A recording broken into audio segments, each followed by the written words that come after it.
My fur girl just came up to me and asked if she could play with my Dumbo Trump flag. And I said, my Dumbo Trump flag? I don't have one of those. And yes, she calls him Dumbo. I just never corrected her. And she goes, yeah, you do. This one. And I feel like it's kind of profound. Did he ruin the flag for anybody else? Just me? I'm 46, and when I turn 50 and my husband is all better, we plan on moving out of this country and somewhere else in the world. No idea where yet, just not here. So my question is there a place we can move that people would be happy to have us, that we're not gentrifying or colonizing? Is there a way to do this? I don't want to be a problem, but I need to get the out of this country. If you woke up in a good ass mood today, you put on your red, white, and blue, please go buy a gallon of gasoline, pour it on yourself, and then light that bitch up. Because what the fuck? At this point in my life, a pickup truck with an American flag attached to the back, speeding down a street, gives me pause, and I look for safety.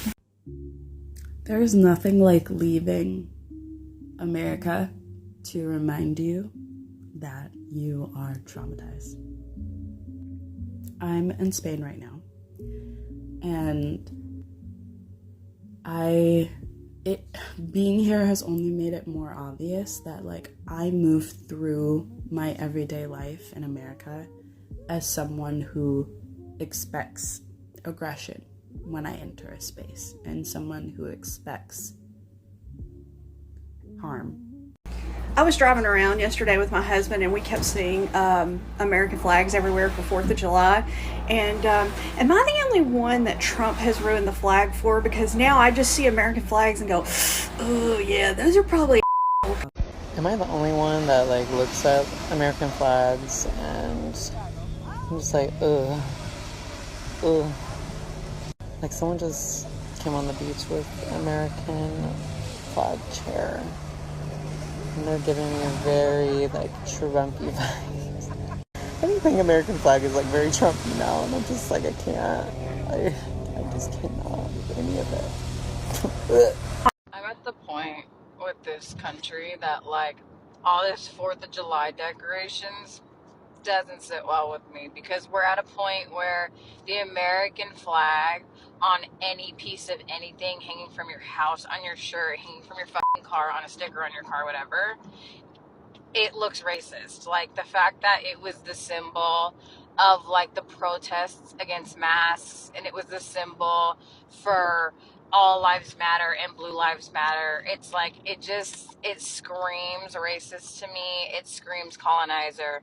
It screams I don't season my food. You know what I'm saying? So I don't want to celebrate 4th of July anymore. 4th of July is officially canceled. I am looking for employment opportunities outside of the United States. I have a bachelor's degree in social work. My associate's was in human services, specializing in addiction, and have many years in that field.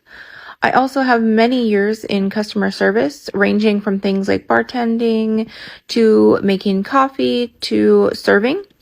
Really, I'm willing to do anything as long as it gets me out of this country. Bodily autonomy is a person's right to make decisions over their own bodies and futures. Statistically, children are better off when they are allowed to take the lead in exploring and expressing their gender identity, and that is exactly what we are going to allow our child to do. We will not begin puberty blockers on our child until they ask us to do so, because we don't want to instill the idea that they should be ashamed, unhappy, or uncomfortable with their body. But if they are, they will always be allowed to start the process of gender-affirming medical care. We get asked very often, how do we dress our gender-neutral baby? As adults, that is how we predominantly identify the gender of one another, but the answer is really quite simple. So there's a lot of misinformation about how we dress Monty, most of which says that we don't allow them to wear pink or blue. Some parents who raise their kids gender-neutral/creative don't dress their kids in, quote, boys or girl clothes, but we actually do. We dress them in absolutely anything and everything except items with gender terms such as little princess or little man. I'm gonna dumpster dive behind these goddamn abortion clinics. Take those mushy little gummy bear looking bitches and eat them right in front of you. I'm gonna blend them into a smoothie, eat them right in front of you. I'm gonna be eating these little babies, and what are they gonna do? cry to God about it. What's God gonna do? Strike me down with a lightning bolt like Zeus? Dude, Zeus would beat the shit out of a Christian God in a